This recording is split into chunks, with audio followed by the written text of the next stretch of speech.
Bien. Donc, la gestion des utilisateurs et des groupes. Vous savez tous que le système d'exploitation Linux, c'est un système multi-utilisateur. Donc, plusieurs utilisateurs peuvent utiliser la même machine en même temps. D'accord?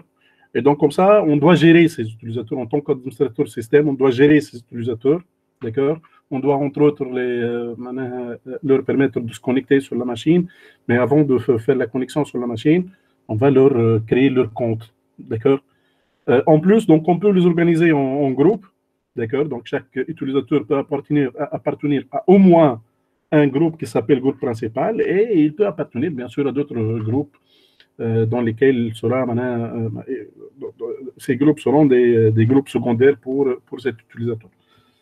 Voilà, donc dans un contexte multi-utilisateur, bien sûr, on doit gérer les utilisateurs. D'accord? Donc, gérer les utilisateurs, ça revient à créer les comptes utilisateurs, à modifier les comptes utilisateurs, à supprimer des utilisateurs, à organiser les utilisateurs en groupe. Donc, bien sûr, on doit gérer les groupes aussi, donc créer des groupes, modifier, supprimer des groupes, etc., etc. Bien, donc on va commencer par la préambule. La compréhension et la gestion des comptes utilisateurs constitue un sujet très important pour l'administration et la sécurité des systèmes Unix, même si on est la seule personne à l'utiliser. Bien sûr, comme je viens de dire, le système d'exploitation Unix, c'est un système multi-utilisateur. D'accord? Donc, la compréhension et la gestion des comptes utilisateurs, ça constitue un sujet très important pour l'administration et la sécurité de ces systèmes Unix, même, bien sûr, si on est la seule à utiliser la machine. D'accord? Même si on est la seule à utiliser la machine, donc sur une seule machine, on peut avoir au moins deux comptes. Deux comptes utilisateurs, un compte pour un super utilisateur, le super utilisateur c'est le root, et un compte pour l'utilisateur simple qui est donc défini par le nom de login avec lequel on se connecte sur notre machine. L'importance est d'autant plus conséquente, bien sûr, si la machine héberge plusieurs comptes de plusieurs personnes. La maîtrise de ces différentes tâches d'administration, donc les tâches d'administration des utilisateurs, nécessite, bien, comporte la gestion des utilisateurs, donc gérer les utilisateurs, gérer les comptes utilisateurs, c'est tout, donc créer les comptes, modifier, supprimer, etc. Gestion des groupes, bien sûr, kiff, donc créer des groupes, modifier les groupes et supprimer les groupes, et en plus intégrer des utilisateurs dans des groupes, et bien sûr, gérer les droits d'accès des utilisateurs. D'accord? Gérer même donc la notion de la décomposition en utilisateur, groupe et autres utilisateurs, bien sûr, ça revient à fixer les comptes, fixer les droits ou bien à affecter le droit d'accès pour les différents types d'utilisateurs. Bien. Donc, on va parler maintenant de l'identification et l'authentification. Bien sûr, pour que je me connecte sur une machine Linux, je dois m'identifier, je dois présenter mon nom, d'accord? Donc, le système doit reconnaître mon nom, d'accord? Donc, mon nom doit être connu par le système d'exploitation et par la suite, je dois m'authentifier, donc je dois saisir mon mot de passe pour que le système, bien sûr, vérifie que je suis effectivement la personne donc, qui se présente. Donc, l'accès au service du système repose sur deux opérations essentielles. La première opération, c'est l'opération d'identification. Elle consiste à annoncer qui on est, donc qui je suis pour le système, afin de permettre au système de déterminer les permissions auxquelles on a droit. D'accord? Donc, si je me présente, le système, il va déterminer mes accès, ou bien donc les permissions que j'ai sur mon système. Par la suite, donc, il y a l'opération d'authentification. Donc, l'authentification, c'est la saisie du mot de passe. Elle consiste à prouver qu'on est bien celui qu'on prétend être. Elle consiste à prouver qu'on est bien celui qu'on prétend être. Bien sûr, le système refuse ces services à tout utilisateur inconnu ou qui n'a pas passé avec succès la phase d'authentification. Bien là, c'est le processus de connexion sur une machine Linux, d'accord? Le processus de connexion sur une machine Linux. Bien sûr, donc le premier processus qui s'exécute, c'est le processus init. Ce processus, qu'est-ce qu'il va créer? Il va créer un terminal fils, donc un terminal, une interface, une console, d'accord, sur laquelle on peut écrire des commandes ou bien on peut saisir des logs. Donc, init crée ou bien lance un terminal fils, donc il lance un processus getTty. Par la suite, Le terminal, donc, il va attendre la saisie du nom d'utilisateur. D'accord? Donc, le programme getTTY demande le nom de l'utilisateur. Une fois donc on a saisi le nom d'utilisateur, donc le terminal saisit, donc l'étape 3, ça. D'accord? Le processus getTTY passe ce nom. Une fois donc on a saisi le nom d'utilisateur, donc getTTY passe son nom au programme login, donc il lance un processus qui s'appelle login, qui l'identifie. D'accord? Donc qui demande le mot de passe. Donc vous voyez, le premier processus qui se lance, c'est init. Ce processus, donc, il va donner naissance à un autre processus console ou bien terminal qui s'appelle getTTY. getTTY, il va demander le nom d'utilisateur. Une fois saisi le nom d'utilisateur, on va lancer un autre processus qui s'appelle login. D'accord? Celui-ci, donc, ce processus, il va demander le mot de passe. Et il va vérifier, donc, la concordance de ce mot de passe. Il va vérifier la concordance de mot de passe. D'accord? La concordance, c'est l'authentification finalement. Donc, l'authentification de l'utilisateur afin de donner à chacun les droits d'accès aux différents services du système en fonction de ses privilèges. Bien sûr, donc on va tester la concordance du mot de passe. Si le mot de passe est incorrect, donc on va sortir, d'accord? Et on va revenir vers le processus init qui va nous lancer un autre processus getTTY, donc une autre console pour saisir de nouveau le nom de login et faire une autre authentification. Sinon, donc, si le mot de passe est correct, le processus login va lancer un processus shell, d'accord, donc un terminal de commande, sur lequel, bien sûr, on va exécuter des commandes. Donc, et comme ça, on se connecte, on est connecté sur notre machine. On dit que nous sommes connectés sur la machine. C'est bon? Vous m'entendez tous, s'il vous plaît? Oui. D'accord. Bien.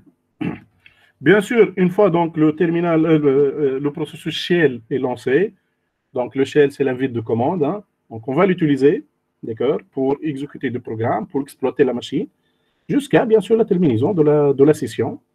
Je sors, je me déconnecte, je fais un logout, d'accord. Et voilà, donc on revient vers le processus init qui peut lancer une autre fois donc, un processus getTTY pour authentifier ou bien identifier un autre utilisateur ou bien pour que je puisse me reconnecter une autre fois sur la machine. D'accord? Bien. Donc, juste ici, une petite remarque. Les processus getTTY, donc le processus console ou bien terminal, et puis login. On a init, il lance un processus getTTY qui va nous demander de saisir le nom de login. Une fois on a saisi le nom de login, donc on lance un processus qui s'appelle login. D'accord, c'est un programme qui s'appelle login. Ce programme login, donc, il va demander le mot de passe. Une fois le mot de passe est correct, d'accord, donc il va lancer ce programme login, il va lancer un programme qui s'appelle shell, donc il va lancer un processus qui s'appelle shell. Ces trois processus, ils se substituent, d'accord, ils se substituent, donc voilà, donc chaque processus est une copie de l'autre processus, de son processus père. Cela veut dire qu'il garde le même PID, le même numéro de processus, d'accord, process ID, d'accord, donc le processus getTTY qui lance le processus login, qui lui-même lance le processus shell, d'accord, vont avoir le même PID, d'accord. C'est ainsi que init reconnaît la fin d'un processus, ou bien d'une session. C'est ainsi que le processus init reconnaît, d'accord. Monsieur, des commandes, ولا شنو هما؟ لا لا لا لا لا ce sont des processus, demoiselle. Ce sont des processus. انت تحل الماكينه نتاعك, d'accord, donc tu lances ta machine, tu démarres ta machine. Le premier processus qui s'exécute après le lancement de la machine, c'est le processus init, d'accord. Si vous ouvrez une console, c'est un terminal, demoiselle, il va vous demander un nom de login, d'accord, il va te demander un nom de login. Et donc là, on va lancer un processus qui s'appelle login. D'accord? Donc le processus init, il lance un terminal. D'accord? Ce terminal, donc il va lancer un processus login. Donc le terminal va demander le nom de login. Une fois le nom de login est saisi, on va lancer un processus qui s'appelle login. Ce processus login, il va demander le mot de passe. Il va vérifier la concordance du mot de passe. D'accord? Une fois le mot de passe est correct, donc il va lancer un processus shell, un interpréteur de commande, qui va vous permettre d'utiliser la machine. D'accord? Qui va vous permettre, bien sûr, de lancer des commandes, de lancer des programmes, d'exécuter des programmes, etc., etc., d'exploiter votre machine, d'accord, jusqu'à la fin de session, jusqu'à vous terminer votre travail. Quand vous faites un logout, à ce moment-là, donc on revient vers le processus init qui va lancer une autre fois un autre TTY pour utiliser une autre fois la machine. C'est bon? Ces trois processus, getTTY, la console, le processus login et le processus shell, ils se substituent. Donc, chaque processus, c'est une copie de l'autre. Et donc, ils vont avoir le même PID, d'accord, le même PID, le même processus, le même process ID, le même identificateur de processus. Comme ça, lorsque on termine la session, donc on va arrêter le processus shell, d'accord? On va tuer, assassiner le processus shell. Et donc, tuer le processus shell revient à éliminer le PID de ce processus de la liste des processus actifs, d'accord? Comme ça, le processus init reconnaît que la session est terminée, puisqu'il ne va pas trouver un processus de PID qu'il connaît, d'accord? À ce moment-là, il va reconnaître que le processus est terminé. Et une fois ce processus shell est terminé, c'est que la session est terminée. Donc, l'utilisateur s'est déconnecté finalement. D'accord? Voilà, donc c'est un organigramme. Donc, le losange là, c'est un test sur la concordance du mot de passe. Et tout le reste, ce sont des actions. Donc, tout ce qui est dans les rectangles, d'accord, ce sont des actions. Donc, c'est une démarche à suivre, tout simplement. Bien. Principe d'un utilisateur maintenant sous un système d'exploitation Linux. Un utilisateur, c'est l'association de trois choses. Donc, un utilisateur, c'est l'association de trois choses. Premièrement, un nom de connexion ou bien un login. D'accord? Deuxièmement, un user ID, c'est un numéro qui identifie l'utilisateur. Et au moins un groupe ID. D'accord? Un groupe ID, c'est un identifiant de groupe. C'est un numéro qui va identifier un groupe vis-à-vis du système d'exploitation. D'accord? Donc, le UID, c'est le user ID, c'est un entier positif généralement. Le groupe ID, donc le GID, c'est le groupe ID, c'est aussi un numéro de groupe et c'est un entier positif. D'accord? Donc, le login, le user ID et le groupe ID sont uniques. Et ils définissent un seul utilisateur. Donc, un utilisateur vis-à-vis du système d'exploitation, elle est définie par trois informations, le login, le user ID et le groupe ID. Bien sûr, pour qu'il puisse se connecter sur cet utilisateur, il doit avoir un mot de passe. Bon, le mot de passe, on peut le mettre comme on peut le supprimer, si vous voulez. Donc, on peut montrer son mot de passe. Bien. Type d'utilisateur maintenant. Il existe trois types d'utilisateurs sur le système d'exploitation Linux. D'accord? Le premier type, c'est le super administrateur, appelé aussi le root. D'accord? Ce root, il possède le contrôle total sur la machine, finalement. D'accord? Donc, il possède le contrôle total sur la machine. Il a tous les droits, d'accord, de lire des fichiers, de modifier, de supprimer, etc., etc. Donc, il a tous les droits sur la machine.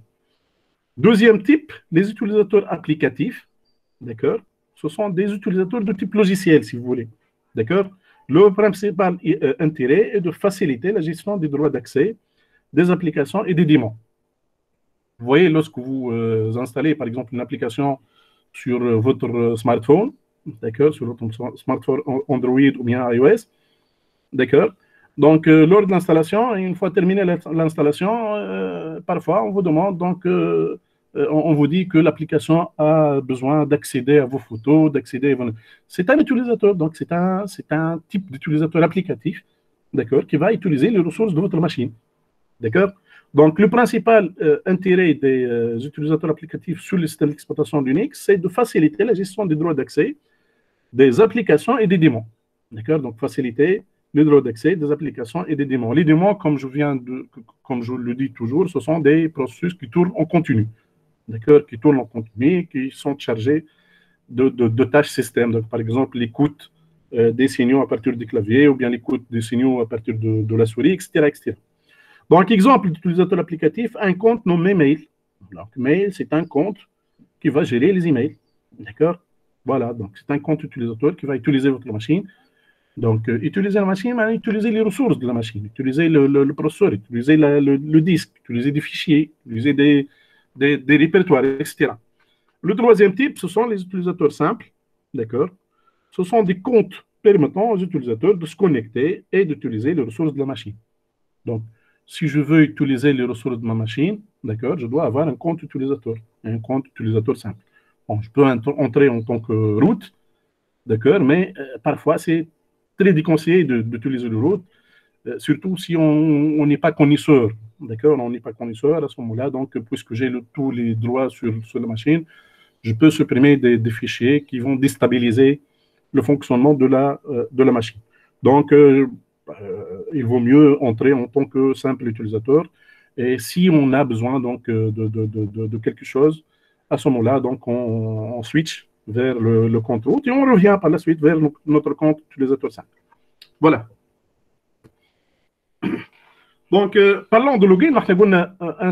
Un utilisateur sous le système d'exploitation Linux, c'est la réunion de trois informations, le login, le user ID et le group ID. Donc, parlons maintenant de login. Le login contient en principe 8 caractères, donc ce sont des recommandations ici. Hein. Il doit commencer par une lettre et comporte au maximum 32 caractères. L'utilisation des caractères spéciaux est déconseillée dans le nom de l'utilisateur, tels que le tiriba, le point, etc., l'espace, etc. Donc, il vaut mieux écrire un nom de login sous forme d'une chaîne liée, d'accord, d'une chaîne de caractères liés. Le login est sensible à la casse, bien sûr. Donc, sous le système d'exploitation Linux, il y a distinction entre le minuscule et le majuscule, d'accord. Donc, ça concernant le login. Maintenant, concernant le user ID. Le user ID, ou bien le user identifier, c'est un entier strictement positif. Il sert à identifier l'utilisateur ou le compte applicatif tout au long de sa connexion. D'accord? Donc, lorsqu'il se connecte, l'utilisateur, donc, il sera identifié par son user ID. Les user ID d'une valeur inférieure à 100 sont associés à des comptes spéciaux avec des droits étendus.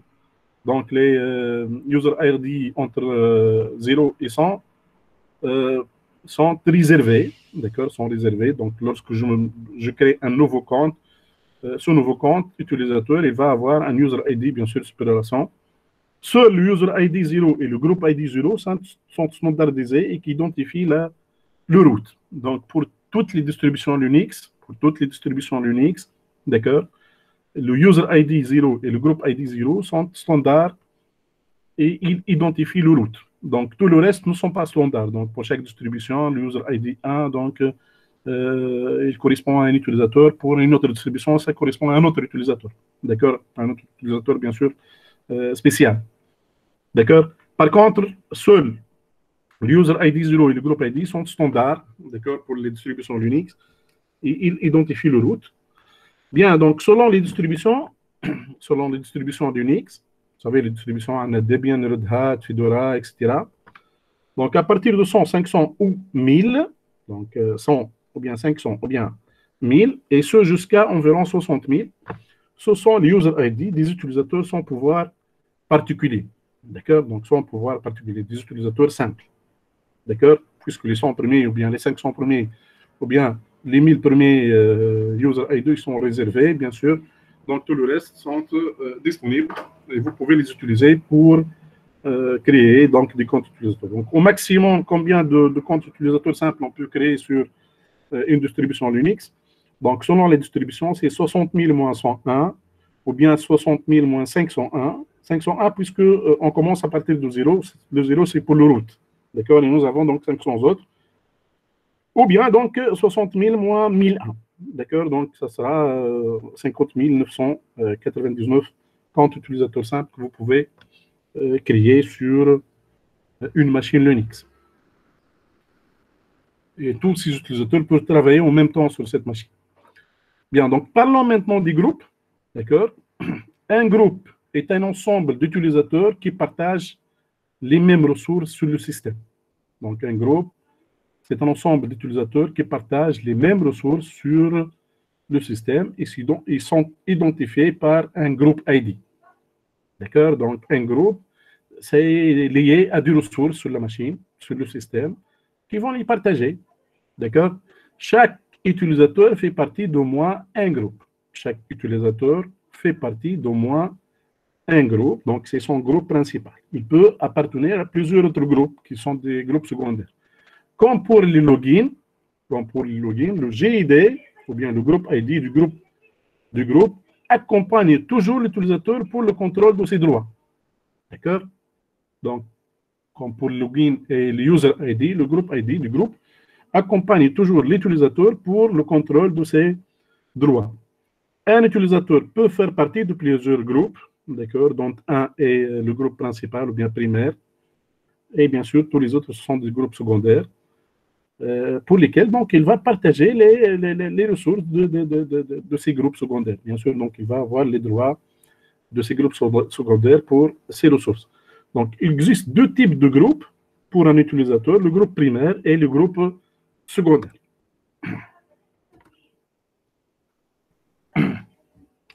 Le groupe primaire est celui qui est toujours appliqué à la création d'un fichier. Donc, si vous créez en tant qu'utilisateur simple sur l'Unix, vous créez un fichier et vous consultez ce fichier, bien sûr, avec la commande ls-l, avec la commande ls-l, on a le format lent, vous aurez donc des informations sur ce fichier. Entre autres, vous aurez les droits d'accès, d'accord, donc pour le owner, pour le propriétaire de ce fichier, pour les utilisateurs du même groupe et pour les autres groupes, d'accord. Par la suite, vous aurez bien sûr le nom d'utilisateur et aussi le nom de groupe. Donc, le user ID et aussi donc le groupe ID. Bien sûr, donc lorsque vous créez un fichier, ce fichier sera la propriété du groupe primaire auquel vous appartenez. D'accord? Donc, ça sera la propriété de ce groupe. D'accord? Et tout le monde, ou bien tous les membres de ce groupe, vont avoir les droits de groupe à ce fichier. D'accord? Les droits de groupe à ce fichier. Les trois combinaisons de droits, deuxième combinaison de droits, donc, que vous consultez avec la commande ls-l. Si l'utilisateur Esprit, par exemple, a pour groupe primaire users, donc l'utilisateur Esprit, il appartient à un groupe primaire qui s'appelle users. Alors, les fichiers créés par Esprit, donc les fichiers qui vont être créés par l'utilisateur Esprit auront comme groupe d'appartenance user. D'accord? Donc, tous les fichiers que va créer l'utilisateur Esprit vont appartenir au groupe users. Bien? Donc, un utilisateur dispose de tous les droits associés à ces groupes secondaires. D'accord? Donc, un utilisateur il dispose de tous les droits associés à ces groupes secondaires. Bien. Donc, si par exemple l'utilisateur Esprit a comme groupe secondaire vidéo, d'accord? Donc, Esprit, il appartient à un groupe primaire qui s'appelle users et il appartient maintenant à un groupe secondaire qui s'appelle vidéo. Et qu'un fichier dispose des droits d'écriture pour ce groupe. Donc, on a un fichier auquel on a le droit d'accès en écriture pour le groupe vidéo. Pour le groupe vidéo. Alors, Esprit, bien sûr, aura le droit de modifier son contenu. Donc, bien sûr, Esprit, puisqu'il appartient au groupe vidéo, les utilisateurs du groupe vidéo ont le droit d'écriture dans ce fichier, d'accord? Donc, Esprit aura le droit d'écriture dans ce fichier. Donc, il aura le droit de modifier ce fichier et aussi de le supprimer. D'accord? Donc, le droit d'écriture, c'est le droit de modification et de suppression aussi. D'accord? Voilà. Donc, la commande ID, donc, vous pouvez la taper sur votre machine, permet de connaître les informations essentielles sur un utilisateur. D'accord? Donc, ça va nous donner les informations nécessaires sur un utilisateur, donc, tel que le user ID, le groupe ID, l'ensemble des groupes secondaires, etc. Par exemple, si on veut consulter les informations sur l'utilisateur Esprit, on tape la commande ID, d'accord, Esprit, et ça nous donne donc un texte, user ID égale 500, et le nom d'utilisateur, c'est Esprit. Le groupe ID égale à 100, et le nom de groupe primaire, c'est users. Les groupes auxquels appartient l'utilisateur Esprit, ça m'a donc users, du groupe ID 100, et aussi donc vidéo de groupe ID 502. Donc, les noms ou bien les groupes sont séparés par virgule ici. D'accord? Donc, si vous avez plusieurs groupes, bien sûr, vous aurez la liste donc, de ces groupes séparés par une virgule. Pour un fichier créé par l'utilisateur Esprit, son propriétaire sera Esprit et bien sûr, son groupe sera le groupe principal de Esprit qui est users. Donc, par exemple, là, on tape la commande touch test, ça va créer un fichier qui s'appelle test. Donc, le fichier sera créé par l'utilisateur Esprit. D'ailleurs, dans le prompt, le message qui se termine par $, vous avez, on commence donc par le mot Esprit. Esprit, c'est le nom d'utilisateur. At localhost, localhost, c'est le nom de la machine. Tilde, c'est le répertoire de connexion de Esprit. D'accord? Donc, c'est $home de Esprit. Donc, touch test, ça va créer un fichier qui s'appelle test. D'accord? Sous le home directory de Esprit. Bien sûr, le propriétaire de ce fichier test, c'est l'utilisateur qui s'appelle Esprit. Et aussi le groupe. Propriétaire de ce fichier, c'est le groupe users, groupe primaire d'utilisateur Esprit. Et dans la liste donc, des droits d'accès, la ligne qui se termine par le mot test, le résultat de la commande ls-l commence par tirer. Donc, elle commence par tirer, ça veut dire qu'il s'agit d'un fichier ordinaire, d'accord? Et vous avez les combinaisons des droits d'accès. Donc, les trois premiers droits d'accès, c'est les droits pour l'utilisateur, le propriétaire de fichier. Donc, le propriétaire s'appelle Esprit et il a le droit de lecture et d'écriture. Les trois deuxièmes combinaisons, donc les trois deuxièmes lettres, R-, donc ce sont les droits pour le groupe, pour les utilisateurs du groupe users. D'accord? Pour les utilisateurs du groupe users, et ils ont le droit seulement de lecture. Bien sûr, les trois derniers caractères, R-, d'accord, ce sont les droits pour les autres utilisateurs qui n'appartiennent pas au groupe users. D'accord? Voilà.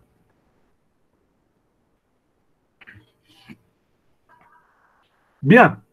Le groupe ID maintenant, le groupe identifier, c'est un entier positif identifiant un groupe d'utilisateurs sur le système. Donc, vous avez le nom de groupe et aussi le groupe identifier, donc le numéro de ce groupe sur le système.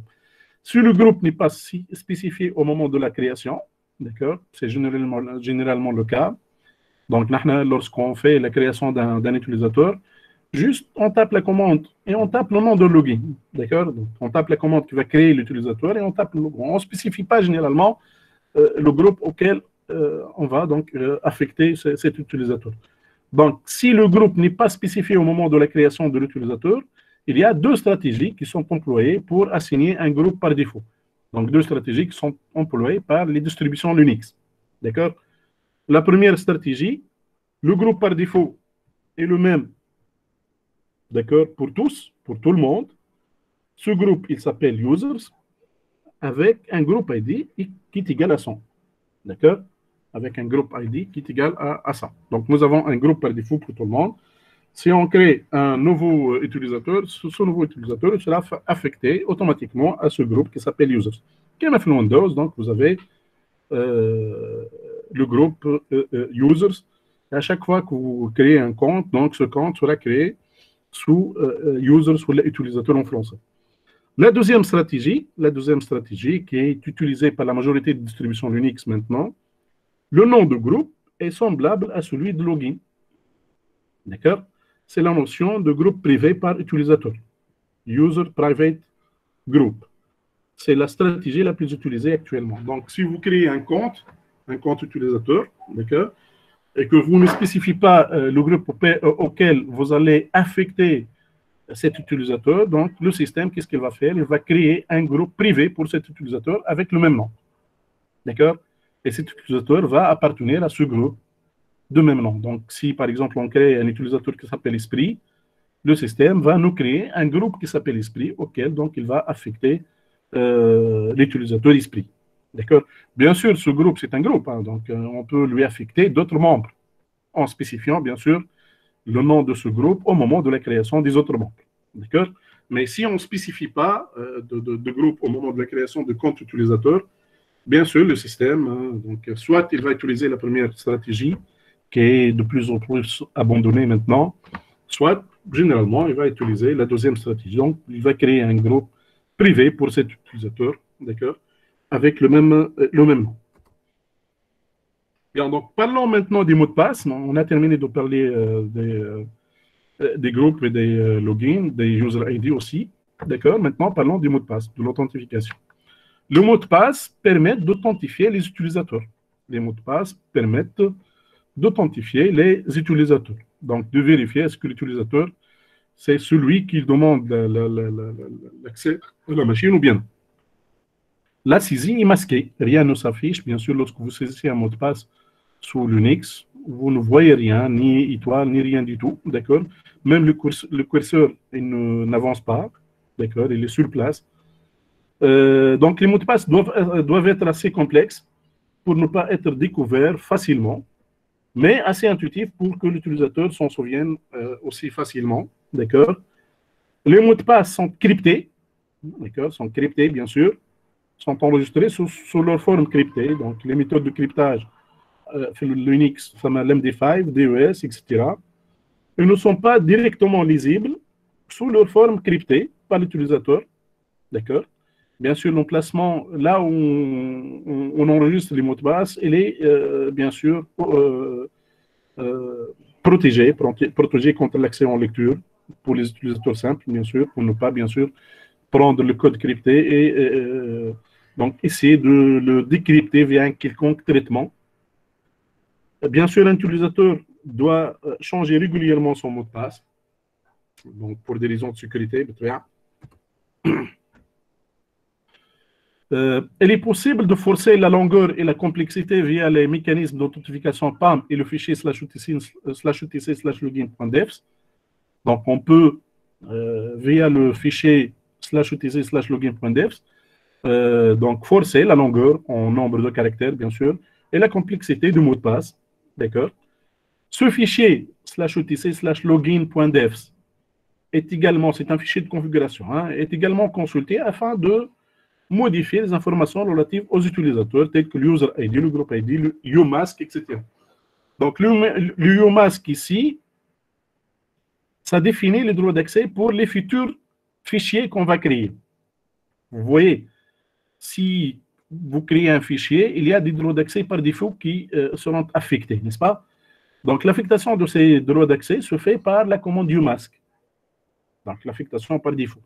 Donc, ce UMask, on peut le définir dans /etc/login.devs. Voilà. Donc, si vous avez un fichier qui existe déjà, vous pouvez modifier ces droits d'accès avec la commande chmod, change mode. Si vous avez un fichier que vous voulez créer, bien sûr, vous pouvez définir donc des droits d'accès par défaut qui seront affectés à ce fichier avec UMask. Et cette UMask, vous pouvez la mettre dans le fichier /etc/login.devs. Donc, ça, c'est un extrait. Dans l'exemple ici, c'est un extrait de ce fichier login.devs. D'accord? Donc, login.devs, c'est un fichier de configuration, c'est un fichier de commande, si vous voulez. Toutes les lignes qui commencent par le caractère DS, ce sont des lignes commentaires. D'accord? Ce sont des lignes commentaires. Et par la suite, donc, il y a des commandes, il y a des définitions des variables, etc. Donc, maintenant, on a pass max days. Et la valeur 9999. D'accord? 99999. Le pass max days, c'est le maximum number of days the password may be used. D'accord? C'est la durée de vie maximale au nombre de jours de mot de passe. Durée de vie, donc maximale. Hein? Pass min days. Pass min days, et là, c'est la valeur 0. Pass min days, c'est le minimum number of days allowed between password changes. Vous voyez? Donc, le pass min days, c'est la durée de vie minimale au nombre de jours d'un mot de passe. C'est le nombre de jours après lesquels vous pouvez modifier votre mot de passe. Donc, par exemple, maintenant, sur Facebook, si vous changez votre mot de passe aujourd'hui, vous ne pouvez changer ce mot de passe qu'après 2 mois, qu'après 60 jours. D'accord? Donc, c'est le pass min days de ce mot de passe. Donc, si on met 0, bien sûr, c'est qu'on peut changer le mot de passe à tout moment. D'accord? Donc, à tout moment. On n'a pas fixé une durée de vie minimale pour notre mot de passe. Le pass min length, c'est le nombre de caractères minimum donc, dans le mot de passe. Le password age, c'est le number of days warning given before password expires. Vous voyez, donc là, avant l'expiration du mot de passe de 7 jours, donc là, c'est 7, hein, de 7 jours, donc on va recevoir des warnings, des notifications. Le système va nous envoyer des messages pour nous dire votre mot de passe va expirer dans 7 jours. Donc, votre mot de passe va expirer dans 6 jours pour, bien sûr, procéder à la modification et tout ça. Voilà. Bien, donc parlons maintenant des fichiers de configuration qui vont nous permettre de gérer les utilisateurs. D'accord? Donc, il y a essentiellement 3 fichiers qui vont nous permettre de gérer les utilisateurs sous le système d'exploitation Linux. Le premier fichier, c'est /etc/passwd. Donc, ce fichier, il contient la liste des utilisateurs. La liste des utilisateurs. Ce n'est pas comme son nom l'indique, donc passwd, c'est le password. Non, non, il contient la liste des utilisateurs. Ce fichier, il est public, donc il est visible par tout le monde. /etc/group, bien sûr, il contient la liste du groupe et les informations sur le groupe. D'accord? Bien sûr, /etc/passwd contient la liste des utilisateurs et les informations sur ces utilisateurs. D'accord? Le troisième fichier, c'est /etc/shadow. /etc/shadow. Il définit les mots de passe. Donc, il contient la liste des mots de passe, bien sûr, cryptés. D'accord? Donc, il contient la liste des mots de passe cryptés. Généralement, on n'a pas le droit de lecture dans ce fichier, sauf si on est root. D'accord? Bien. Donc, parlons de premier fichier, /etc/passwd. Il contient la liste des utilisateurs du système local. Donc, il contient la liste des utilisateurs du système local. Elle est lisible par tout le monde. Donc, on a le droit d'accès en lecture à ce fichier pour tout le monde. Les informations qu'il contient sont publiques et utiles tant pour le système que pour les utilisateurs. Chaque ligne de ce fichier, elle représente un utilisateur. Chaque ligne, donc, elle va décrire un utilisateur via cette information, bien 7 champs séparés par le caractère 2 points. D'accord? Donc, chaque utilisateur est décrit par cette information, bien 7 champs, sur une seule ligne dans le fichier /etc/passwd. Et ces champs sont séparés par le caractère 2 points. Donc là, on a un petit extrait de ce fichier. Donc, cat /etc/passwd, cette commande, elle va afficher le fichier, donc le contenu de ce fichier sur l'écran. Donc, vous voyez, nous avons 2 lignes. La première ligne, donc, elle commence par le mot root. La deuxième ligne, donc, elle commence par le mot esprit. Donc, vous voyez, nous avons 2 noms d'utilisateurs, donc 2 comptes utilisateurs sur notre machine. 2.x, d'accord, donc normalement, le deuxième champ, donc le premier champ, vous voyez, c'est le nom de connexion d'utilisateur. Le deuxième champ, c'est le mot de passe. D'accord, donc c'est le mot de passe chiffré par la fonction à sens unique, crypt, ou la méthode MD5. Donc, la valeur spéciale X dans ce champ indique que le mot de passe chiffré est stocké dans le fichier /etc/shadow. Donc, dans ce deuxième champ, soit vous trouvez la lettre X, soit vous trouvez, bien sûr, le mot de passe crypté. Donc, si vous trouvez X, c'est que le mot de passe crypté se trouve dans le fichier /etc/shadow. Troisième champ, donc troisième formation après les 2 points, c'est le user ID. D'accord? Donc, c'est le user ID. Vous voyez dans la première ligne, pour le root, le user ID, c'est 0. Dans la deuxième ligne, donc pour l'utilisateur esprit, le user ID, c'est 500. Vous voyez, donc, c'est selon la distribution, les 500 premiers donc, user ID sont très élevés. Donc, à partir de 500, on peut donc, utiliser ces user ID pour l'utilisateur simple. Quatrième champ, c'est le groupe ID. C'est le numéro unique du groupe principal de l'utilisateur. Vous voyez, donc, là, esprit, il appartient au groupe caractérisé par le GID 100. Normalement, c'est le groupe users. D'accord? Pour root, il appartient au groupe de GID 0. Donc, c'est le groupe root lui-même. D'accord? Cinquième champ, c'est un commentaire. Donc là, vous voyez, le cinquième champ, pour la première ligne, donc pour l'utilisateur root, on a écrit root. Pour l'utilisateur esprit, on a écrit commentaire. D'accord? Bien. Sixième champ, normalement, c'est le home directory. C'est le chemin d'accès vers le répertoire de connexion de l'utilisateur. Donc, pour root, lorsqu'il se connecte, il va se trouver dans le répertoire /root. Pour esprit, lorsqu'il se connecte, il va se trouver dans le répertoire /home/esprit. Donc, il va se trouver dans le répertoire esprit, qui se trouve dans le répertoire home, qui lui-même se trouve dans le répertoire racine. Donc ça, c'est le sixième champ. Normalement, le septième champ, vous voyez, donc le septième champ, le dernier champ pour root, c'est /bin /bash. Et pour esprit, c'est /bin /bash. /bin /bash, c'est un programme. C'est le programme interpréteur de commande. Bash, c'est le programme qui se trouve dans le répertoire /bin. Donc dans bin, qui se trouve dans le répertoire / qui est le répertoire racine. Donc bash, c'est l'interpréteur de commande par défaut pour les systèmes Linux. D'accord? Donc là, on a spécifié, bien sûr, l'interpréteur de commande par défaut qui va utiliser, que ce soit l'utilisateur esprit ou bien l'utilisateur root. Bien sûr, on peut avoir d'autres interpréteurs de commande. Donc, vous pouvez trouver là à la place de bash, sh, ou bien dcsh, zsh, etc., etc. Kif pour le répertoire home, d'accord, le home directory, on peut trouver donc un autre répertoire avec un autre chemin d'accès. Voilà, donc ça, c'est la structure des lignes de fichiers /etc/passwd. Ce sont des lignes qui décrivent quoi? Qui décrivent des utilisateurs. Donc, chaque ligne, elle va décrire un utilisateur. Bien. Donc, vous voyez, fait la page suivante, donc c'est juste, on a terminé l'explication des champs 6 et 7. D'accord? Donc, 6, c'est le répertoire personnel, c'est le répertoire attribué à l'utilisateur afin de sauvegarder ses données personnelles. D'accord? Bien sûr, la variable d'environnement $home indique le répertoire personnel d'un utilisateur. Septième champ, il correspond au shell, c'est le programme ou la commande qui va être lancée suite à la connexion au système. Il s'agit généralement d'un interpréteur de commande. Passons maintenant au deuxième fichier, /etc/group. Ce fichier, il contient la définition des groupes d'utilisateurs et pour chacun, la liste des utilisateurs dont il est groupe secondaire. Donc, ce fichier, le fichier /etc/group, il contient la définition de groupe. D'accord? Donc, il va définir la liste des groupes d'utilisateurs, bien sûr. Et pour chaque groupe, la liste des utilisateurs dont il est groupe secondaire. Chaque ligne est composée de 4 champs séparés par 2 points.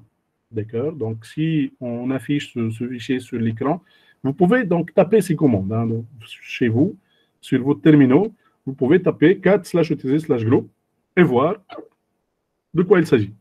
Donc, la première ligne correspond au groupe root. D'accord? Donc, le premier champ, c'est le nom du groupe. Il s'appelle root. Le deuxième champ, c'est le mot de passe. D'accord? Donc, X indique que le mot de passe crypté se trouve dans le fichier /etc/gshadow. Gshadow, donc mot de passe du groupe, et non pas shadow pour les utilisateurs. D'accord? Troisième champ, normalement, il correspond au groupe ID. D'accord? C'est le groupe identifier. Et le quatrième champ, il contient la liste des utilisateurs dont ce groupe est un groupe secondaire. D'accord? Pour lesquels ce groupe est un groupe secondaire. Par exemple, donc pour root, la liste d'utilisateurs, on a un seul utilisateur qui est root. Pour le groupe bin maintenant, avec le GD1, pour le groupe bin, on a 3 utilisateurs donc, qui appartiennent à ce groupe comme groupe secondaire. Donc nous avons l'utilisateur root, virgule bin, donc bin aussi c'est un utilisateur applicatif bien sûr, et daemon. Daemon donc aussi c'est un utilisateur applicatif. Donc vous voyez la liste d'utilisateurs, elle est donnée donc sous forme de noms séparés par des virgules. D'accord? Voilà. Donc ici nous avons quelques remarques pour le /etc/group. Il est inutile de replacer dans le quatrième champ. Le quatrième champ, là on a la liste des utilisateurs pour lesquels notre groupe est un groupe secondaire. Donc, il est inutile de replacer dans le quatrième champ les utilisateurs ayant ce groupe pour groupe principal, puisque c'est déjà induit. D'accord? Le champ mot de passe, mot de passe de groupe, pour les groupes, est rarement utilisé en pratique. Donc, ce champ, il est rarement utilisé. Donc, c'est très rare d'utiliser un mot de passe pour le groupe. Mais pourquoi on utilise un mot de passe pour le groupe? C'est pour organiser. Bien sûr, donc nous avons un administrateur système qui va organiser des utilisateurs en groupe. Chaque utilisateur, donc, il va l'affecter à un groupe primaire. D'accord? Cet utilisateur, il peut changer de groupe primaire. Donc, il peut prendre un groupe secondaire donc, comme groupe primaire. Donc, il peut changer de groupe. Et ça va poser des problèmes d'organisation. Bien sûr, en tant qu'administrateur système, ça va poser des problèmes d'organisation.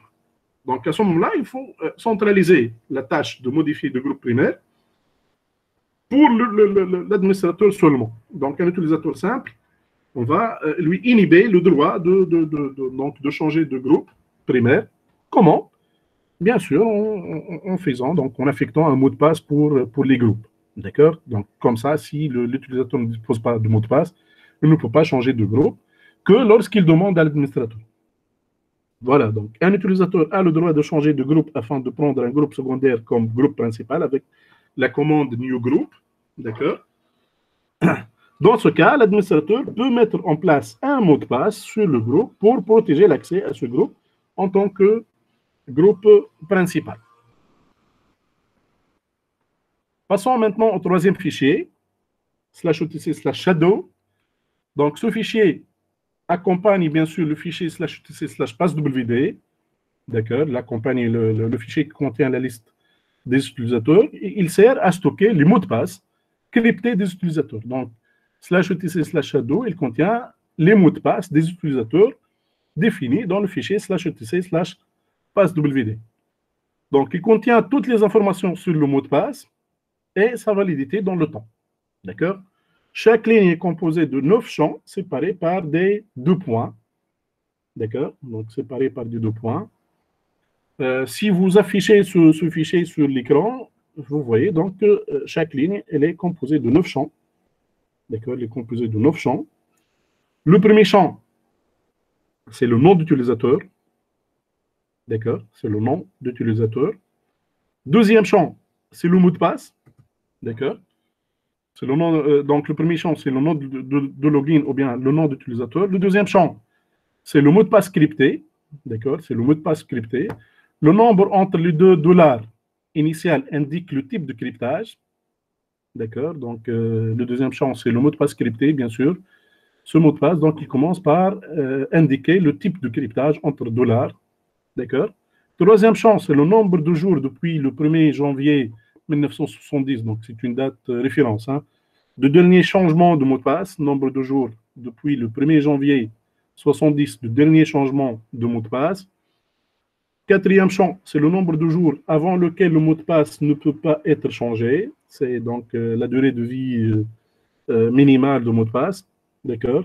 0, il peut être changé à n'importe quel moment. D'accord?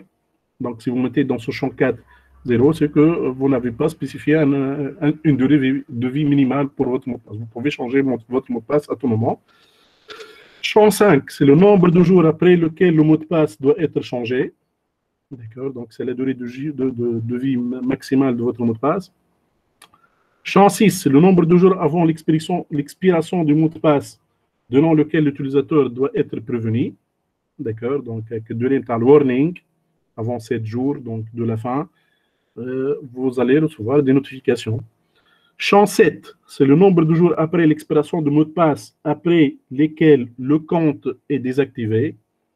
Donc, une fois le mot de passe est expiré, donc on ne va pas désactiver directement le compte, on va passer un certain nombre de jours. Donc, un certain nombre de jours avant de désactiver le compte après expiration du mot de passe, elle est définie dans le champ 7. Dans le champ 8, c'est le nombre de jours depuis le 1er janvier 70 à partir du moment où le compte a été désactivé. Donc, c'est un compteur là dans le champ 8. D'accord? Donc, ça définit le nombre de jours à partir de 1er janvier 1970 à partir du moment où le compte est désactivé. Donc, le champ 9, c'est un champ réservé. Voilà. Bien sûr, c'est une petite remarque concernant la conversion de date. Donc, pour connaître la date en fonction du 1er janvier 70, vous pouvez utiliser la commande date comme ceci, donc en ajoutant le nombre de jours désirés. Donc, maintenant, vous tapez date-date entre double quotes 1 jan, 1er janvier 70, d'accord, plus 15 000 days. Ça va vous donner donc la date. Ça va vous donner la date. Vous allez voir, donc, Wednesday, janvier 26, 2011. Ça sera le 26 janvier 2011 avec le nom de jour. D'accord? Voilà. Donc, vous pouvez faire les conversions que vous voulez. Bon, parlons maintenant de la gestion des utilisateurs. D'accord? Donc, la gestion des utilisateurs, comment créer. Nous avons vu les fichiers de configuration. D'accord? Donc, maintenant, on va voir comment créer un utilisateur, comment supprimer un utilisateur, etc. Vous voyez, le fichier /etc/passwd, il contient la liste des utilisateurs. Donc, si je veux créer un utilisateur, ça revient à rajouter une ligne dans ce fichier. Et bien sûr, donc, faire les modifications nécessaires dans le fichier /etc/group. Si je veux affecter cet utilisateur à un groupe qui existe déjà, ou bien si je veux lui créer un autre groupe, je vais rajouter une ligne dans ce fichier /etc/group. Et aussi, bien sûr, si je veux lui spécifier un mot de passe, bien sûr, donc je dois rajouter une ligne dans le fichier /etc/shadow. Donc, ça peut se faire d'une manière manuelle, d'accord? Donc, en écrivant des lignes, ou bien en supprimant des lignes, ou bien en modifiant des lignes dans les fichiers qu'on vient de voir, ou bien, donc, on va utiliser des commandes. D'accord? Bien. Donc, la gestion des utilisateurs, pour l'ajout d'un utilisateur, la création d'un utilisateur pourrait être entièrement effectuée à la main. Comment? En rajoutant une ligne dans le fichier /etc/passwd, donc avec les différentes informations, les 7 informations. Rajouter une ligne dans /etc/shadow avec les 9 informations sur le mot de passe. D'accord? Rajouter d'éventuelles informations dans /etc/group. Soit je vais affecter cet utilisateur à un groupe qui existe déjà. Donc, je modifie la ligne correspondante à ce groupe. Ou bien, je vais lui créer un autre groupe. Donc, je rajoute une ligne dans /etc/group. Par la suite, donc, une fois on a modifié les fichiers et tout ça, on va créer le répertoire personnel pour cet utilisateur. D'accord? Donc, on va créer le répertoire personnel avec son nom dans le répertoire /home et mettre à jour son contenu, donc modifier son propriétaire et son groupe et tout ça. D'accord? Et bien sûr, donc, on peut utiliser une squelette.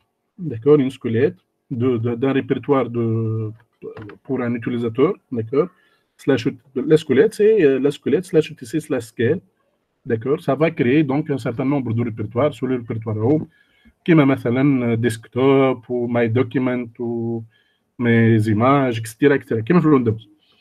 Donc, cinquièmement, changer les permissions et le propriétaire du répertoire personnel. Bien sûr, une fois on a créé le répertoire, on va l'attribuer à l'utilisateur. Donc, on va changer son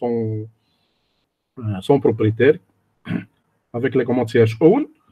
Ou bien sûr, sans changer le mot de passe, puisqu'on ne peut pas donc, écrire le mot de passe dans le fichier /etc/shadow, juste on va donc changer, encoder le mot de passe et on va donc l'écrire dans /etc/shadow. Juste là, donc une petite remarque, le répertoire /etc/scale, d'accord, est une squelette de répertoire de connexion des nouveaux utilisateurs. Donc, vous pouvez utiliser cette squelette pour créer le répertoire de connexion. Ça, c'est la méthode manuelle. D'accord? Ça, c'est la méthode manuelle. D'accord? Toutes les étapes précédentes peuvent être remplacées par la commande user_add. D'accord? Donc, vous pouvez utiliser user_add pour rajouter un compte utilisateur, pour créer un compte utilisateur. D'accord? Donc, ça va modifier les fichiers sans intervention manuelle. D'accord? Sans intervention manuelle. La syntaxe de la commande user_add. Je pense maintenant, user_add, dans les distributions Ubuntu, ça s'appelle add_user. D'accord? Donc, sous les distributions Red Hat, ça s'appelle user_add. Sous Ubuntu Debian, ça s'appelle add_user. Donc, la syntaxe, c'est comme toute commande Linux, on écrit le nom de la commande user_add, suivi d'une option ou bien d'un certain nombre d'options, et puis on donne l'argument nécessaire. L'argument nécessaire ici, c'est le nom d'utilisateur. Donc, on va créer un compte avec un nom d'utilisateur qu'on doit spécifier devant la commande user_add. Donc, qu'est-ce qu'elle va faire, cette commande? Elle ajoute un nouveau compte et effectue les principales opérations. Comme les opérations à DOM. Donc, on va créer création de l'utilisateur et remplissage des fichiers, des 3 fichiers /etc/passwd, /etc/shadow et /etc/group. Création d'un groupe privé d'utilisateurs de même nom que celui-ci. Bon, c'est selon la stratégie ici. D'accord? Et aussi création du répertoire personnel, remplissage et modification des droits. D'accord? Donc, ça va tout faire pour créer un utilisateur. Donc, la démarche manuelle, elle va le faire donc d'une manière automatique, cette commande user add. Les principales options pour cette commande, bon, bien sûr, vous pouvez consulter le manuel de cette commande sur votre machine en tapant man user add, d'accord? Mais ici, dans le cours, vous avez une liste des principales options. Moins petit m, ça crée aussi le répertoire personnel, /home, /login. Elle est parfois comprise par défaut. Moins U précise le user ID numérique de l'utilisateur. Moins petit g précise le groupe principal de l'utilisateur, donc par GD, par son nom. Moins grand g précise les groupes secondaires d'utilisateurs séparés par des virgules. Moins petit d, chemin du répertoire personnel. Donc, généralement, ce chemin, c'est /home/ le nom de login. Mais vous pouvez utiliser n'importe quel autre chemin. Moins petit c, donc vous pouvez rajouter un commentaire associé au compte. Moins petit k, donc chemin de répertoire quand on a la squelette, de répertoire de connexion. Moins petit s pour spécifier le shell par défaut de l'utilisateur. Moins petit p pour le mot de passe de l'utilisateur. D'accord? Moins grand d pour examiner les valeurs par défaut de la commande user add. Donc, bien sûr, donc, si vous tapez user add directement et vous donnez le nom de login, donc ça va affecter donc, des valeurs par défaut. Ces valeurs par défaut, vous pouvez les avoir avec la commande, avec l'option moins grand D. Donc, vous écrivez user add moins grand D et vous consultez les informations par défaut. Ben,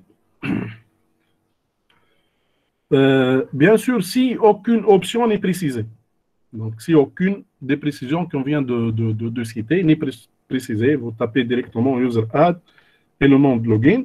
Les valeurs par défaut sont récupérées au sein du fichier /etc/default/user add. D'accord? Donc, ce fichier, il contient les informations par défaut que va utiliser la commande user add. Donc, si vous voyez là, c'est un extrait de ce fichier. Le groupe par défaut, le GID, c'est 100. D'accord? Le home par défaut, c'est /home. C'est la string de répertoire personnel.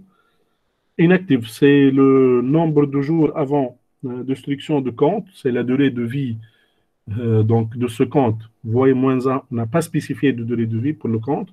C'est un compte éternel, si vous voulez. Expire, c'est le nombre de jours avant expiration du mot de passe. Shell, la variable grand shell, égale à /bin/bash, c'est le shell par défaut. D'accord. Scale, c'est la squelette par défaut. D'accord. Etc., etc. Donc, si vous ne spécifiez pas d'option ou bien d'informations pour la création d'un utilisateur, ce sont les informations contenues dans ce fichier qui seront affectées à cet utilisateur. Voilà.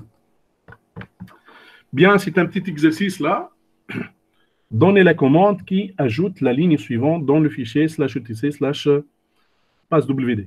La ligne, c'est la ligne donnée par la commande grep. Vous voyez, grep, qu'est-ce qu'elle fait? Elle cherche une chaîne de caractères dans un fichier texte. Et si elle trouve donc cette chaîne, elle va afficher toutes les lignes contenant cette chaîne.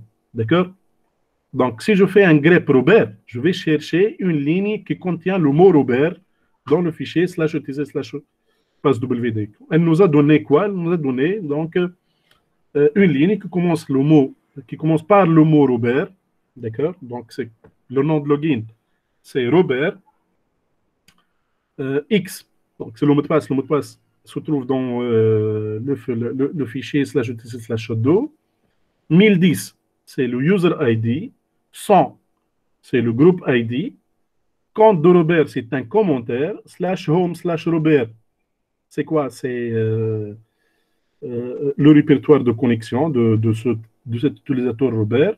Ou /bin/bash, c'est quoi? C'est le shell par défaut. Donc, quelle est la commande avec les options demandées, bien sûr, qui va créer cette ligne dans ce fichier /passwd. D'accord? Donc, là, on va récupérer les informations ici et on va voir donc quelles sont les options qu'on va donner à la commande user add. Donc, on va taper sur le chat. D'accord? On va taper sur le chat la commande et vous allez l'essayer donc chez vous sur vos machines. Voilà. Bien.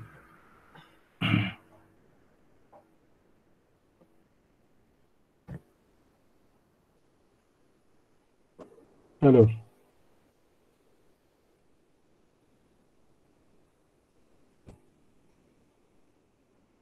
donc on écrit user add.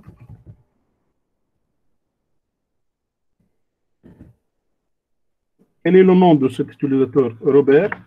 Bien. Donc, le user ID, c'est 1010. Donc, quelle est l'option qui va nous permettre de spécifier le user ID? C'est l'option "-u". Voilà, donc "-u", user add, "-u", 1010. D'accord? Moins petit "g", pour spécifier le groupe ID. Donc, Monsieur, le معليش groupe ID. Je vais vous envoyer donc la commande. Je vais envoyer donc la commande par chat. D'accord? Vous écrivez user add "-u 1010 -g". C'est quoi le JID? C'est 100, je pense. D'accord? -g 100. Quoi d'autre? Nous avons un commentaire, je pense.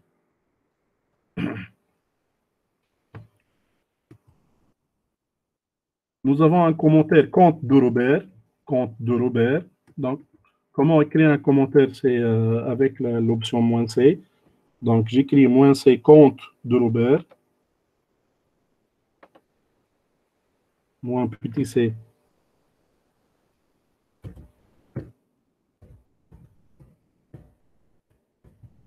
Compte de Robert. D'accord? Je ferme le double quote. Quoi d'autre? Donc,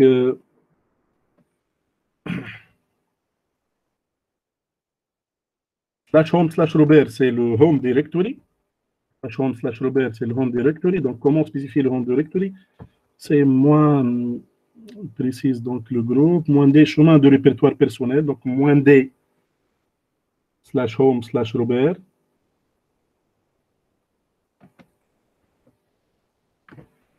-d /home/Robert.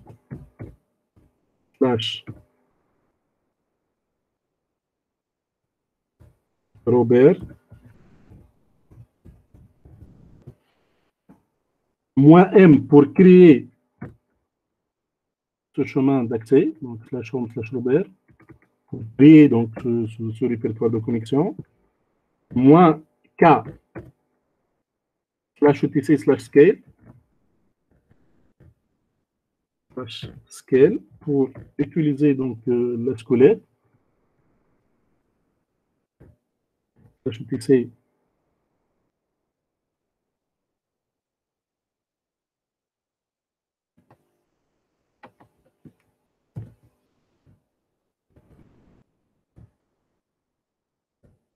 scale, hein, au -s bien sûr,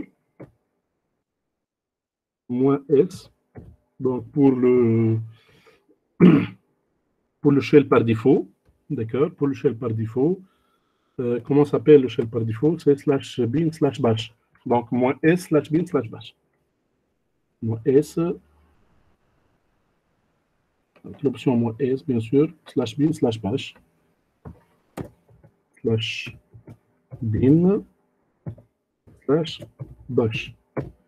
Bien sûr, هو user add Robert.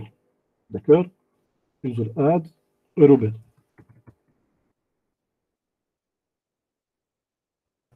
Voilà. Robert.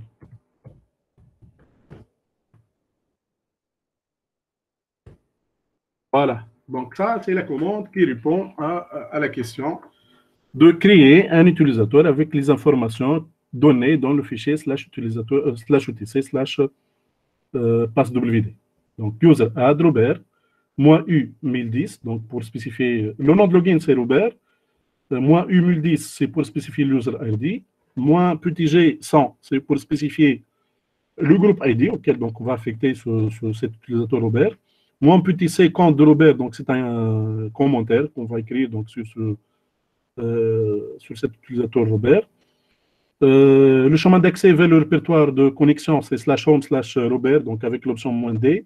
-M pour créer ce répertoire, /home/Robert. -K pour utiliser la squelette dans /utc/scale pour la création de ce répertoire Robert. -s/bin/bash pour spécifier donc le shell par défaut qui va utiliser cet utilisateur qui s'appelle Robert. D'accord? Voilà. Donc, revenons à notre chapitre maintenant. La commande, bien sûr, ne crée pas de mot de passe. La commande que je viens de faire, bien qu'on peut utiliser l'option mon petit p, la commande ne crée pas le mot de passe. Il faut le faire à la main avec la commande passwd. Donc, une fois on a créé le compte, on peut maintenant donc, lui affecter un mot de passe. Comment? Après, donc, on a tapé la commande user add, etc. Donc, vous pouvez vous taper par la suite la commande passwd. D'accord, passwd. Et devant cette commande, vous donnez le nom d'utilisateur. Bien sûr, il faut être root. Hein, donc, il faut être donc, le super utilisateur. Donc, il faut être root pour, bien sûr, changer le mot de passe sans connaître l'ancien mot de passe. Donc, la commande, c'est une commande interactive. Ça va vous demander le nouveau mot de passe, d'accord? Ou bien sûr, donc, vous allez retaper ce nouveau mot de passe. Et du coup, vous allez rajouter une nouvelle ligne dans le fichier /utc/shadow qui contient le nouveau mot de passe pour Robert. D'accord? Donc, une ligne qui commence par Robert. Et dedans, donc, vous trouvez le mot de passe et toutes les informations sur ce mot de passe. D'accord? Voilà. Bien. Modifier le mot de passe maintenant. Donc, on va parler de la modification des mots de passe.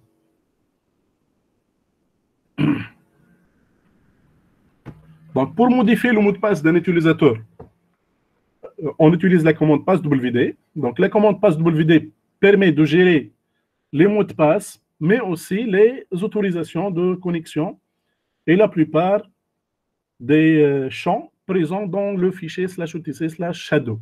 Donc, passwd, elle permet de gérer les mots de passe, donc modifier les mots de passe, etc., mais aussi les autorisations de connexion et la plupart des champs présentés dans /utc/shadow.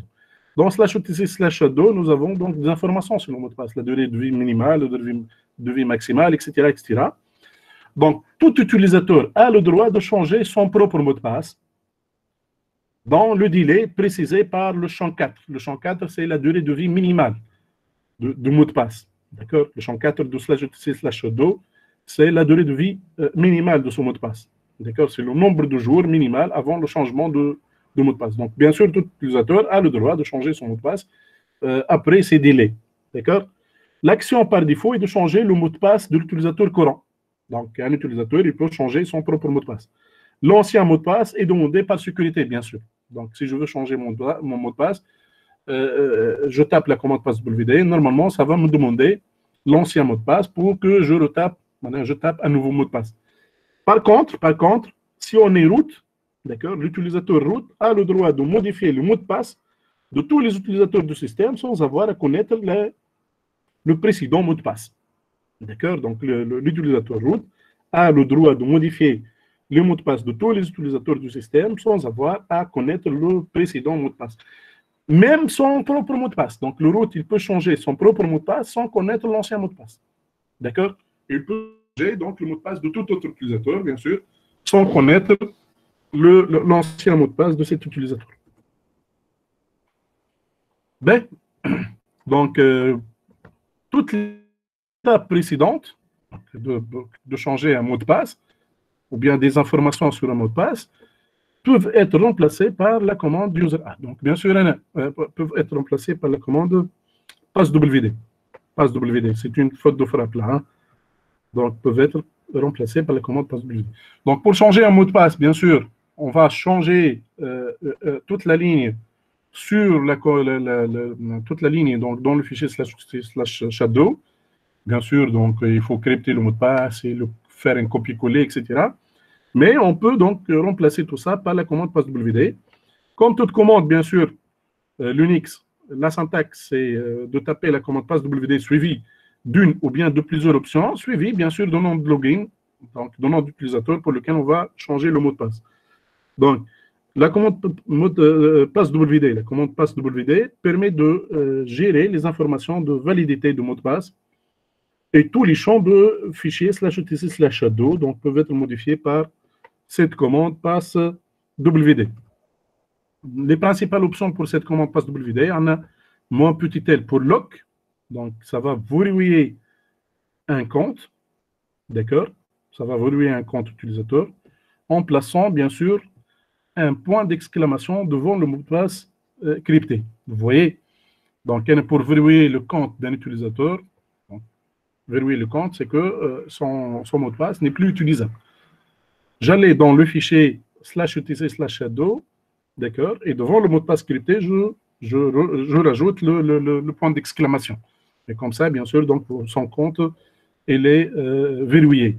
Donc, ce point d'exclamation, on peut le rajouter avec l'option moins petit l pour la commande passwd. Donc, je tape passwd moins petit l, le nom d'un utilisateur, et du coup, donc, cet utilisateur sera verrouillé. Son compte sera verrouillé et il n'a plus accès à la machine. Moins U, un lock, d'accord, un lock pour déverrouiller le compte, bien sûr. Donc, il n'est pas possible de déverrouiller un compte qui n'a pas de mot de passe.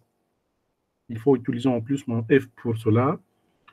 Moins petit d pour la commande passwd, ça supprime le mot de passe du compte. D'accord, donc passwd moins petit d, je donne le nom de login, donc ça va supprimer le mot de passe de ce compte. Moins n est un nombre de jours, c'est la durée de vie minimale en jours du mot de passe. Moins x suivi d'un nombre de jours, c'est la durée de vie maximale en nombre de jours. D'accord. Moins w, c'est le nombre de jours avant avertissement, bien sûr. Moins petit t, c'est le délai de grâce avant désactivation si le mot de passe est expiré. Moins grand S, bien sûr, c'est le statut de compte. Donc, on va voir est-ce que le compte est verrouillé ou bien déverrouillé. Je tape passwd moins grand S et je donne le nom de login. La commande va me donner l'état de compte. Voilà. Donc là, c'est un petit exercice. Le compte esprit, l'utilisateur esprit, doit être modifié comme ceci. D'accord? Doit être modifié comme ceci. Il doit attendre 5 jours. Doit attendre 5 jours après saisie d'un nouveau mot de passe pour pouvoir le changer. D'accord? 5 jours après saisie d'un nouveau mot de passe pour pouvoir le changer. Ça veut dire là, on a spécifié une durée de vie minimale pour notre mot de passe, ou bien pour le mot de passe de l'utilisateur esprit. Son mot de passe est valide 45 jours. Son mot de passe est valide 45 jours. Elle est prévenue 7 jours avant qu'il doit changer de mot de passe. Donc avant la fin de ces 45 jours, au 38e jour, normalement, l'utilisateur va recevoir une notification de la part du système qui va lui dire votre mot de passe va expirer dans 7 jours.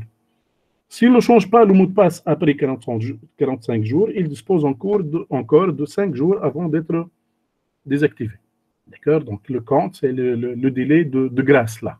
Hein? Après expiration du mot de passe, le compte sera actif pendant combien de jours? Pendant 5 jours, dans notre cas. Donnez la commande passwd correspondante. Bien.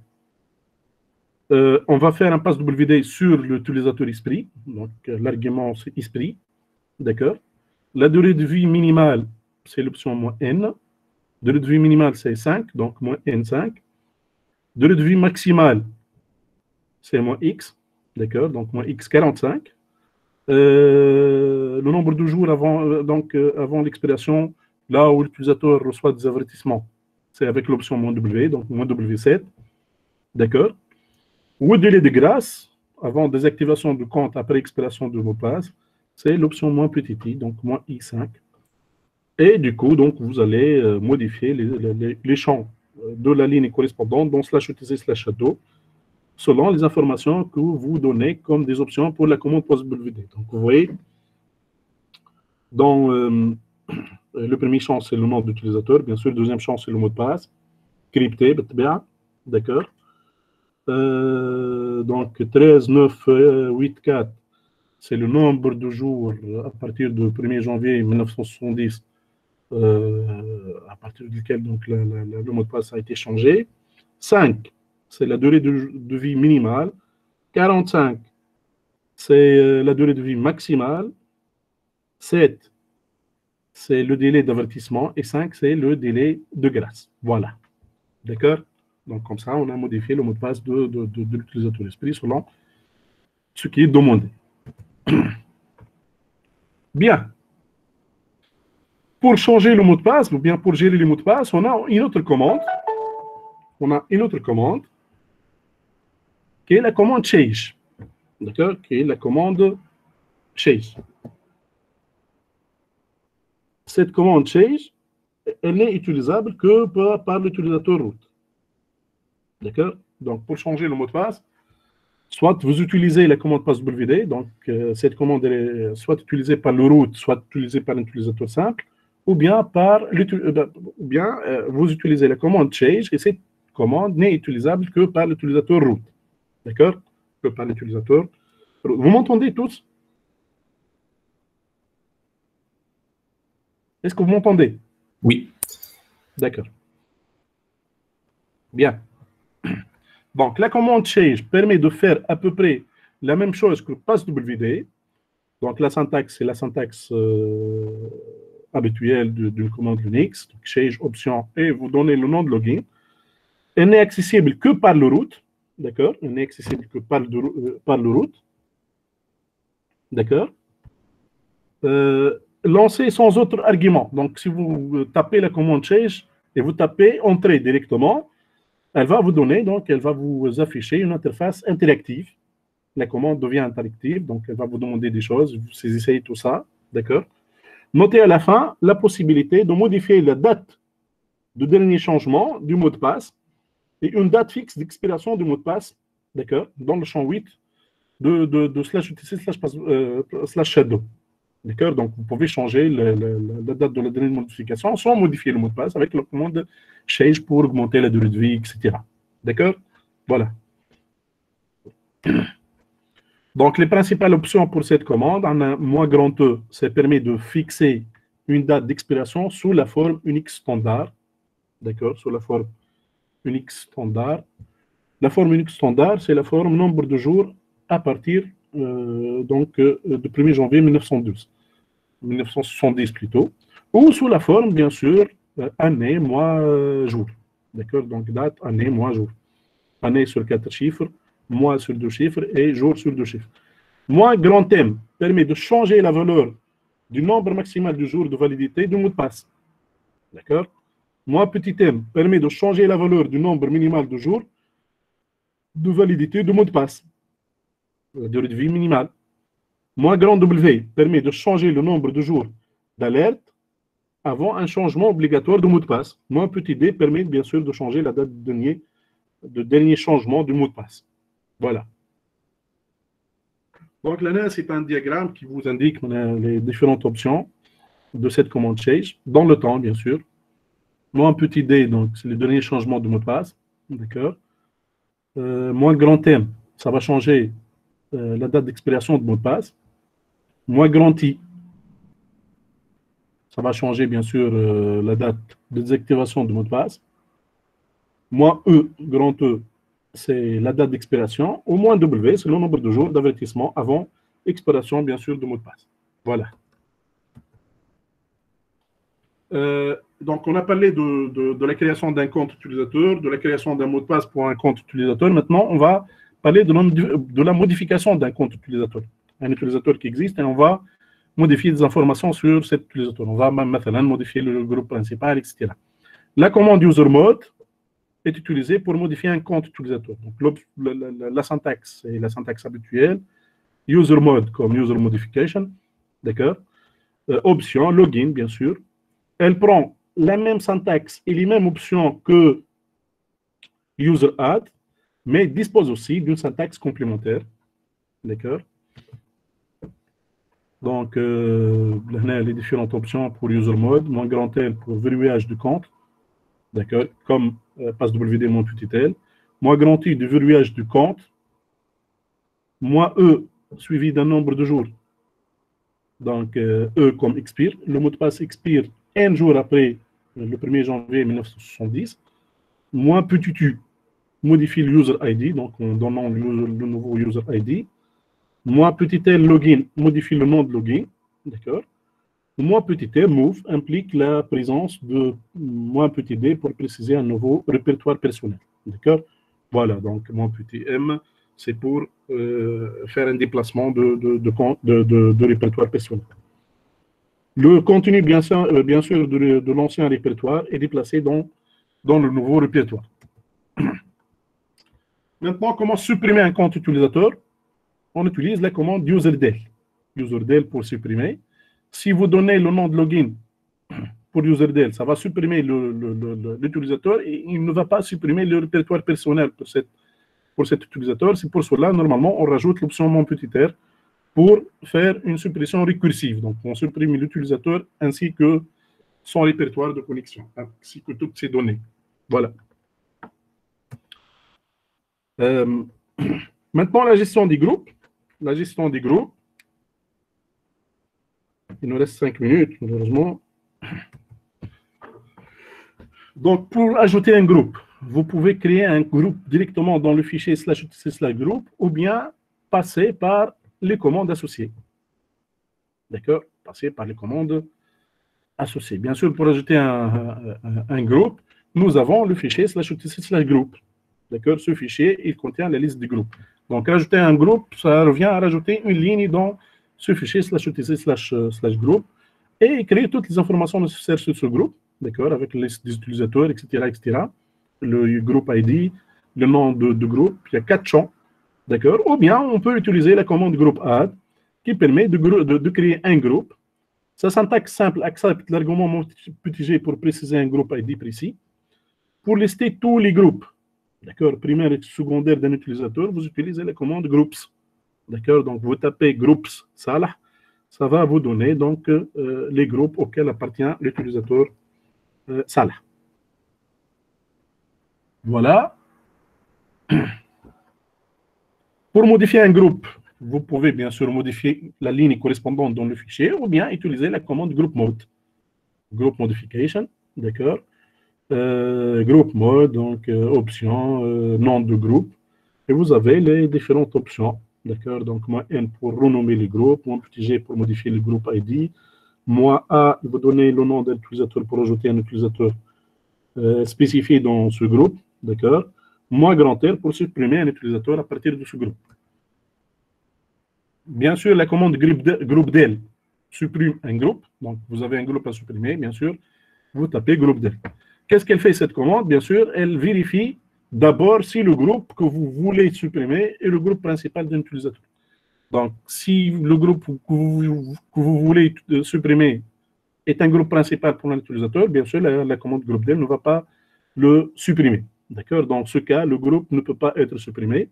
Il faut alors vérifier le système de fichiers pour supprimer toute trace de ce groupe. D'accord? Voilà. Donc, il faut supprimer les utilisateurs et par la suite, supprimer le groupe principal pour ces utilisateurs.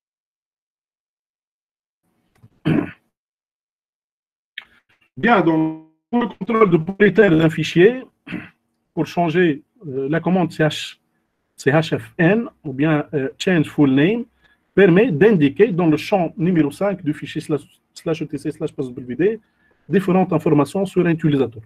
Donc, pour changer le propriétaire d'un fichier ou d'un répertoire, vous utilisez la commande chown, change owner. Donc, ça va changer le nom de propriétaire d'un fichier. Donc, vous donnez le nom d'utilisateur et vous donnez le nom du fichier. Et donc, le fichier va appartenir maintenant au nouveau utilisateur. Pour modifier le groupe d'un fichier ou d'un répertoire, il faut utiliser change group. D'accord? Donc, change group pour changer le groupe d'un fichier. D'accord? Donc, alors, ce sont des commandes annexes. Donc là, vous avez un récapitulatif donc sur les différentes commandes de gestion des comptes utilisateurs, de gestion du groupe, etc. D'accord? Donc, vous avez user add, user mode et userdel pour la gestion des comptes utilisateurs. Vous avez group add, group mode et group del pour la gestion des groupes. Vous avez passwd pour changer de mot de passe d'un utilisateur. Et vous avez donc chfn id pour groups et la commande change, donc ce sont des utilitaires divers, d'accord. Donc pour la gestion de mot de passe, pour la commande change par exemple, qui est utilisable seulement par le root, d'accord. Et groups pour voir donc la liste du groupe d'un utilisateur, ID pour l'identité complète d'un utilisateur, etc., etc. Voilà. Donc, on a terminé avec cette partie, gestion des utilisateurs. Je vous demande tous de faire l'UTP. Donc, c'est une application directe de ce cours. D'accord. Donc, les commandes avec les options se trouvent dans le cours. Vous allez juste appliquer donc, ce cours sur les questions d'UTP. D'accord. En plus, je vais peut-être bien réserver une demi-heure pour terminer la deuxième partie de ce chapitre, les droits étendus. Ce n'est pas très difficile, d'accord. Ça sera peut-être soit demain après-midi, soit samedi matin. Donc, samedi matin à partir de 11h, si vous voulez. Donc, ce sont les espaces de temps que je dispose pour faire cette petite séance. Là, on va parler des droits d'accès étendus. D'accord? C'est bon? C'est bon, monsieur. Voilà, donc je compte sur vous. C'est bon. Je vais vous inviter sur le Classroom, mais soyez présents, bien sûr. Merci à vous. Merci, je vous souhaite une bonne journée. Bonne journée, monsieur.